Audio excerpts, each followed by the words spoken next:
Mến chào quý vị và các bạn đang quay trở lại với kênh của chúng tôi. Rất vui được đồng hành cùng quý vị với nội dung căng thẳng giữa doanh nhân Nguyễn Ngọc Tiền và gia đình cố nghệ sĩ Quý Bình. Những diễn biến xoay quanh mối quan hệ giữa doanh nhân Nguyễn Ngọc Tiền và gia đình cố diễn viên Quý Bình đang thu hút được sự chú ý của dư luận trong thời gian gần đây. Đặc biệt sau khi xuất hiện thông tin liên quan đến các vấn đề pháp lý của nữ doanh nhân.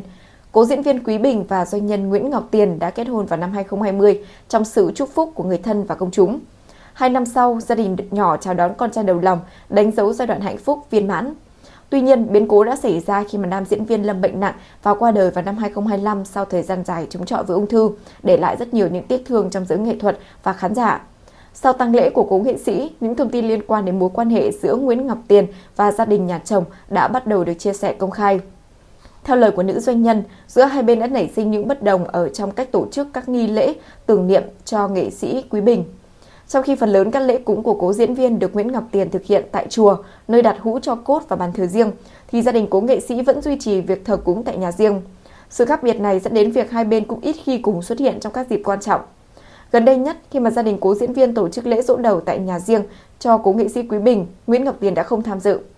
Sự vắng mặt này tiếp tục làm dấy lên nhiều đồn đoán từ phía công chúng về mức độ căng thẳng trong mối quan hệ giữa cô cùng với gia đình của nhà chồng.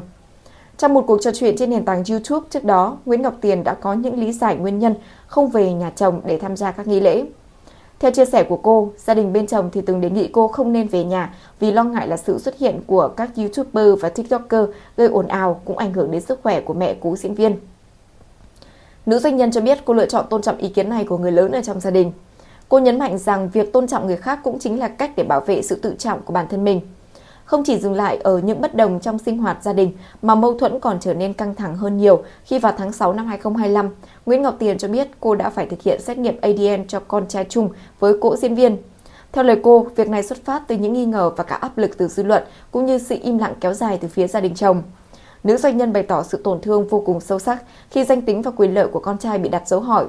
Cô chia sẻ rằng bản thân có thể chịu đựng được những chỉ trích cá nhân nhưng không thể nào chấp nhận được việc con mình cũng bị ảnh hưởng. Theo quan điểm của doanh nhân Nguyễn Ngọc Tiền, việc lên tiếng trong trường hợp này là trách nhiệm của một người mẹ để nhằm bảo vệ con mình trước những nghi ngờ không đáng có. Những phát ngôn này cũng đã nhanh chóng lan truyền trên khắp các mạng xã hội, làm dấy lên nhiều ý kiến trái chiều.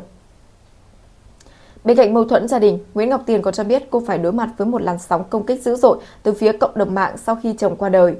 Cô bày tỏ sự khó hiểu khi so sánh hoàn cảnh của mình với những trường hợp khác khi mà nhiều người vợ mất, chồng thì thường nhận được sự cảm thông, trong khi cô thì lại trở thành đối tượng bị chỉ trích. Nữ doanh nhân khẳng định rằng trong suốt thời gian kết hôn, cô không gây tranh cãi hay là cũng không công kích bất kỳ ai ở trên mạng xã hội. Cô cũng nhắc lại một lần hiếm hoi chồng mình đã từng đăng tải một dòng trạng thái ẩn ý trên mạng xã hội khi còn sống, cho rằng nếu nhìn lại thời điểm đó thì công chúng cũng có thể hiểu rõ hơn về bối cảnh. Tuy nhiên, sau khi nam diễn viên này qua đời, theo lời của Nguyễn Ngọc Tiền, nhiều người đã chỉ trích lại dồn về phía cô. Trong vài tháng gần đây, nữ doanh nhân gần như là rút lui khỏi mạng xã hội khi khóa trang cá nhân và cũng không còn cập nhật gì về cuộc sống riêng tư nữa. Động thái này được cho là nhằm tránh những áp lực từ phía dư luận trong bối cảnh mà các tranh cãi vẫn chưa có dấu hiệu hạ nhiệt. Đáng chú ý, vào ngày 20 tháng 3 vừa qua, thông tin doanh nhân Nguyễn Ngọc Tiền bị bắt tạm giam để điều tra về hành vi lừa đảo, chiếm đoạt tài sản đã gây chấn động dư luận. Doanh nghiệp này bị tố cáo có dấu hiệu sai phạm trong quá trình ký kết các hợp đồng hợp tác đầu tư liên quan đến việc đảm bảo giao kết hợp đồng mua bán nền đất tại một dự án khu biệt thự ở thành phố Phú Quốc, tỉnh Kiên Giang. Các cơ quan chức năng hiện đang tiến hành những điều tra, làm rõ các vấn đề liên quan. Vừa rồi là những thông tin mới nhất được cập nhật trên kênh của chúng tôi. Cảm ơn quý vị đã quan tâm theo dõi. Xin chào và hẹn gặp lại.